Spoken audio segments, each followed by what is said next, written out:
जय हिंद दोस्तों, आपका सक्सेस विस्टा क्लासेस पे बहुत बहुत स्वागत है। दोस्तों आपके लिए आज हम लेकर आए हुए हैं यूपी पीसीएस के साथ साथ हमने सी टेट के प्रीवियस ईयर पेपर को भी उठा के एनालिसिस किया है और हमने प्रीवियस ईयर रखे हैं। आप देखेंगे, आप इस प्रैक्टिस सेट को करने के बाद आपको पता चलेगा कि जीएस के ये क्वेश्चंस मैंने वो क्वेश्चंस लिए हैं जो यूपी पीसीएस में आप देखेंगे 1995 से लेके अभी तक मोस्ट रिपीटेटिव क्वेश्चंस हैं। सेम काम मैंने सी-टेट के साथ किया है। सी-टेट के भी वही क्वेश्चन उठाए जो बहुत बार रिपीट हुए हैं और कई एग्जाम्स में आ चुके हैं।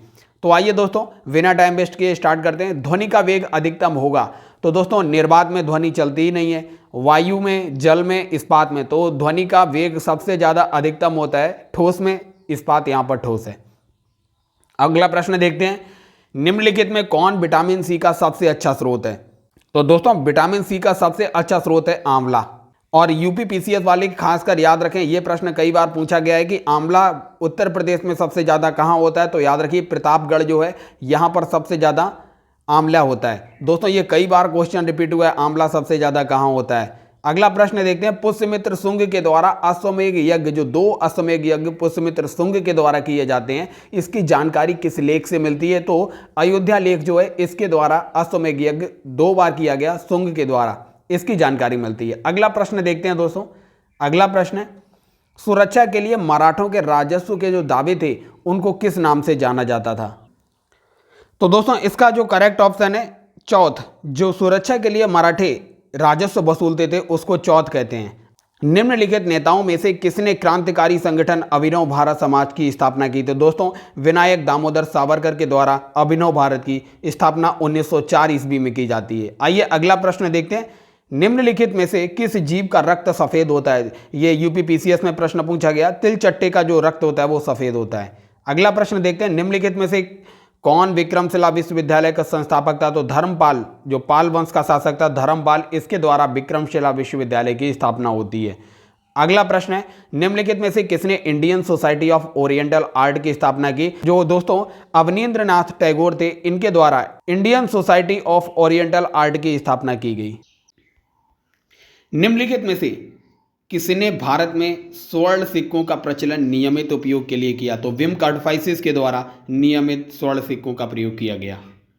निम्नलिखित में से किस पदार्थ में कैल्शियम विद्यमान होता है? तो जिप्सम जो होता है CaSO4 इंटू आप देखेंगे 2H2O, इसमें जो है कैल्शियम की उपस्थिति होती है। अगला प्रश्न देखते हैं, नेटिव मैरिज एक्ट किस वर्ष पारित किया गया? तो 1872 ईस्वी में आप देखेंगे केशव चंद्र सेन के प्रयासों से नेटिव मैरिज एक्ट पारित किया गया था। अगला प्रश्न है, निम्नलिखित अभिलेखों में से किस में अशोक का नाम उल्लेख है? गुर्जरा अभिलेख में अशोक का नाम उल्लेखित है।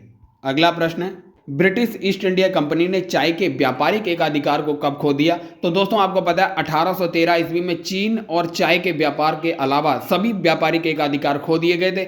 लेकिन आप देखेंगे 1833 में आके इसने चीन और चाय के व्यापार को भी खो दिया था। तो ऑप्शन सी करेक्ट है। अगला प्रश्न है, सुप्रसिद्ध मध्यकालीन जो संत थे शंकरदेव, जो थे वैष्णव संप्रदाय से संबंधित थे। अगला प्रश्न देखते हैं, चंगेज खां का मूल नाम क्या था? ये पीसीएस में पूछा गया है। तेमुचिन जो था चंगेज खां का मूल नाम था। निम्नलिखित में से कौन त्रिकोणात्मक संघर्ष का हिस्सा नहीं था? तो पाल, प्रतिहार और राष्ट्रकूट जो थे इसके हिस्सा थे, लेकिन आप देखेंगे चोल, चौथा ऑप्शन है, ये इसका हिस्सा नहीं थे। हाली पद्धति संबंधित थी। तो दोस्तों जो हाली पद्धति संबंधित थी वहाँ के जो बंधुआ मजदूर होते थे उससे संबंधित थी। अगला प्रश्न है, निम्नलिखित में से कौन सिकंदर के साथ भारत नहीं आया था? दोस्तों आप देखेंगे इसका ऑप्शन सी करेक्ट है। डाइमेकस नहीं आया था, बल्कि आप देखेंगे जो 3 थे, निर्याकस, अनेसिक्रेटस और अरिस्टोबुलस, ये तीनों सिकंदर के साथ भारत आते हैं, लेकिन डाइमेकस नहीं आता है। ऑप्शन सी करेक्ट है। ऋग्वेद के काल के प्रारंभ में निम्न में से किसे महत्वपूर्ण मूल्यवान संपत्ति समझा जाता था? तो गाय को अगन्या भी कहा जाता था, इसी को मूल संपत्ति के रूप में समझा जाता था। अगला प्रश्न, निम्न में से किस किले का निर्माण अकबर के राज्यकाल में नहीं हुआ? तो दोस्तों आपको पता है आगरा, इलाहाबाद और लाहौर, तीनों के तीनों किले का निर्माण अकबर के राज्यकाल में ही होता है, लेकिन दिल्ली का लाल किला और आगरा का ताजमहल जो था ये शाहजहां के काल में निर्मित होते हैं। अगला प्रश्न देखते हैं, दक्षिण भारत के पॉलीगार कौन थे? तो दक्षिण भारत के जो पॉलीगार थे वो क्षेत्रीय प्रशासकीय और सैन्य नियंत्रक जो होते थे, इन्हीं को दक्षिण भारत का पॉलीगार कहा जाता था। निम्नलिखित में से किसने हिरण्यगर्भ धार्मिक कार्य कराया था? तो दोस्तों हिरण्यगर्भ धार्मिक संस्कार जो कराया था वो दंती दुर्ग के द्वारा कराया गया था। मुगल सम्राट जहांगीर ने निम्न में से किसे इंग्लिश खान की उपाधि दी? तो मुगल सम्राट ने जो विलियम हॉकिंस था, विलियम हॉकिंस को इंग्लिश खान की उपाधि दी थी। कलिंग युद्ध का विवरण हमें अशोक के 13वें शिलालेख के द्वारा प्राप्त होता है। एक ही कब्र से 3 मानव कंकालों के मिलने के जो प्रमाण हैं वो दमदमा से मिलते हैं। अगला प्रश्न है, कृष्णदेव राय ने किस नगर की स्थापना की? तो दोस्तों कृष्णदेव राय ने आमुक्त माल्यद नाम का एक ग्रंथ भी लिखा जो तेलुगु भाषा में लिखा गया था। इसने अपनी मां के नाम से एक नगलापुर नगर की स्थापना की। अगला प्रश्न है, जहांगीर ने मुख्यतः निम्नलिखित में से किस कला को संरक्षण दिया? तो जहांगीर ने चित्रकला को संरक्षण दिया। अगला प्रश्न देखते हैं, गुलाम का गुलाम किसे कहा जाता था? तो गुलाम का गुलाम जो था इल्तुतमिश को कहते थे। किस वर्ष बाबर ने सुल्तान इब्राहिम लोदी को पानीपत की लड़ाई में पराजित किया था? तो आपको पता है 1526 ईस्वी में पानीपत का प्रथम युद्ध होता है जिसमें बाबर जीत जाता है, इब्राहिम लोदी मारा जाता है युद्ध के मैदान में। अगला प्रश्न है, निम्नलिखित में से कौन सा अनुच्छेद देश के सभी नागरिकों के लिए समान नागरिक संहिता की बात करता है? तो आर्टिकल 44 जो डीपीएसपी में आता है और ये भाग 4 जो हमारे भारत का संविधान का भाग 4 है, डीपीएसपी में अनुच्छेद है 44 जिसमें समान नागरिक संहिता की बात है। अगला प्रश्न है, महात्मा गांधी की अध्यक्षता में भारतीय राष्ट्रीय कांग्रेस का एकमात्र अधिवेशन कर्नाटक के बेलगांव में हुआ था और ये 1924 ईस्वी में होता है दोस्तों। अगला प्रश्न देखते हैं, भारत का एक संविधान जो है सबसे लंबा लिखित संविधान है। अगला प्रश्न है, निम्नलिखित में से कौन सा नाटक कालिदास के द्वारा लिखा गया था? तो मालविकाग्निमित्रम, अभिज्ञान शाकुंतलम, मालविकाग्निमित्रम, ये सारे के सारे नाटक कालिदास के द्वारा लिखे गए। तो इसका ऑप्शन सी करेक्ट है, मालविकाग्निमित्रम। इसमें मालविका और अग्निमित्र की प्रेम कहानी है। अगला प्रश्न है, किस संशोधन अधिनियम को भारत का लघु संविधान कहा जाता है? तो दोस्तों 1976 में इंदिरा गांधी जी के टाइम पे जो हुआ था 42वां संविधान संशोधन, इसे मिनी कॉन्स्टिट्यूशन के नाम से भी जाना जाता है। कलमकारी चित्रकला किस राज्य में प्रारंभ हुई? जो कलमकारी चित्रकला है वो आंध्र प्रदेश में प्रारंभ हुई। भारत के संविधान का संरचनात्मक भाग लिया गया है। दोस्तों भारत के संविधान का जो संरचनात्मक भाग है वो भारत सरकार अधिनियम 1935 के द्वारा लिया गया है। अगला प्रश्न है दोस्तों, निम्नलिखित में से किस संविधान संशोधन के द्वारा मतदाता आयु को 21 वर्ष से घटाकर 18 वर्ष कर दिया गया? तो दोस्तों ये जो था 61वां संविधान संशोधन, इसके द्वारा मतदाता आयु को 21 वर्ष से 18 वर्ष कर दिया गया। अगला प्रश्न है, संसद भवन स्थानीय क्षेत्र विकास परियोजना जो थी किस वर्ष शुरू की गई थी? तो दोस्तों ये 1993 में शुरुआत इसकी होती है। अगला प्रश्न है दोस्तों, भारत का संविधान भारत को एक राज्यों के संघ के रूप में वर्णित करता है। अगला प्रश्न है, मंगल एवं बृहस्पति के बीच परिक्रमा करने वाले जो खगोलीय पिंड हैं उनको क्षुद्र ग्रह के नाम से जानते हैं। अगला प्रश्न है, भारत के संविधान में अनुसूचियों की संख्या 12 है। अगला प्रश्न है, the rise and growth of economic nationalism in India के लेखक कौन है? तो दोस्तों इसके लेखक जो हैं बिपिन चंद्रा हैं। सर्विस शब्द निम्नलिखित में से किस खेल से संबंधित है? तो सर्विस शब्द जो है वॉलीबॉल से संबंधित है। भारत में पंचायती राज दिवस कब मनाया जाता है? तो 24 अप्रैल को भारत में पंचायती राज दिवस मनाया जाता है, क्योंकि 24 अप्रैल आप देखेंगे 24 अप्रैल 1993 को पंचायती राज को संवैधानिक दर्जा प्रदान किया गया।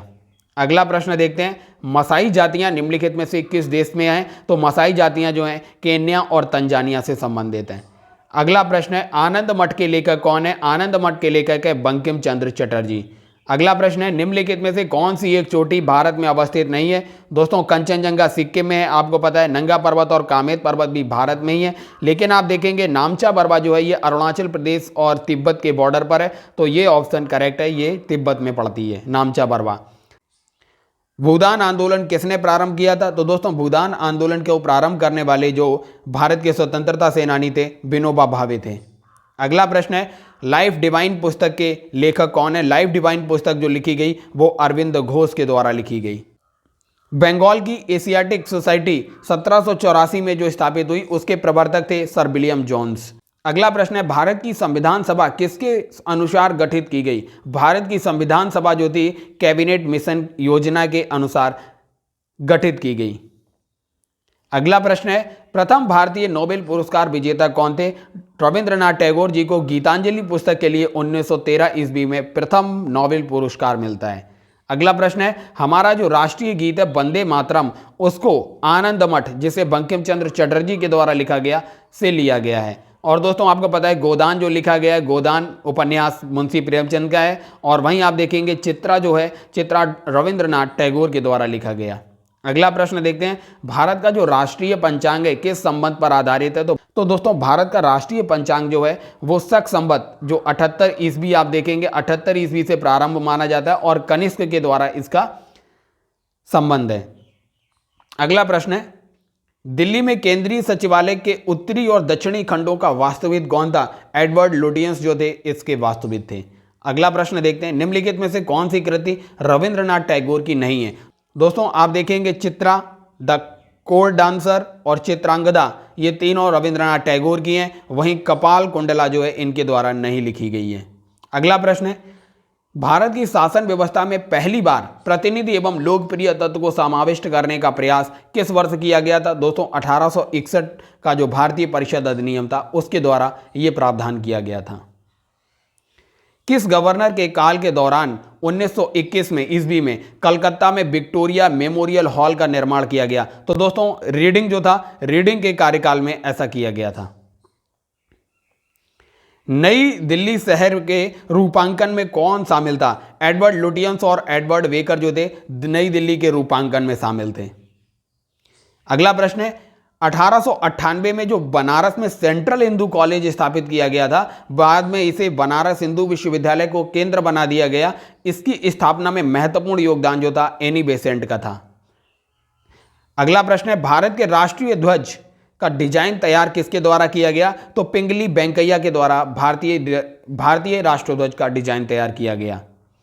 देवदास उपन्यास के रचनाकार कौन है? दोस्तों देवदास उपन्यास की रचना जो की थी शरद चंद्र चट्टोपाध्याय के द्वारा की गई। चित्रा उपन्यास किसके द्वारा लिखा गया? हम आपको बता चुके हैं दोस्तों, चित्रा उपन्यास रविंद्रनाथ टैगोर के द्वारा लिखित है। प्रेम पचीसी के रचनाकार कौन है? तो प्रेम पचीसी के रचनाकार हैं प्रेमचंद, मुंशी प्रेमचंद के द्वारा प्रेम पचीसी लिखी गई। और मुंशी प्रेमचंद के अन्य ग्रंथ भी हैं दोस्तों, जिसमें गोदान, गबन, सेवा सदन, निर्मला, रंगभूमि, कर्मभूमि इत्यादि महत्वपूर्ण जो हैं वो मुंशी प्रेमचंद की रचनाएं हैं। फणीश्वर नाथ रेणु के द्वारा लिखा गया मैला आंचल और जयशंकर प्रसाद की जो कृतियां हैं जैसे तितली है, समुद्रगुप्त है, स्कंदगुप्त है, ये जयशंकर प्रसाद के द्वारा लिखी गई। और यामा जो महत्वपूर्ण कृति है वो महादेवी वर्मा की है। तो दोस्तों इसका करेक्ट ऑप्शन है ऑप्शन ए, प्रेम पचीसी प्रेमचंद की प्रसिद्ध कृति है। तो दोस्तों ये था प्रैक्टिस सेट जो यूपी पीसीएस और आने वाले सीटेट एग्जाम्स और कोई भी वनडे एग्जाम्स हो जहां भी जीके जीएस पूछा जा रहा है उन सब के लिए बराबर महत्वपूर्ण है। इस वीडियो को ज़्यादा से ज़्यादा शेयर कीजिए और चैनल को सब्सक्राइब कीजिए। धन्यवाद।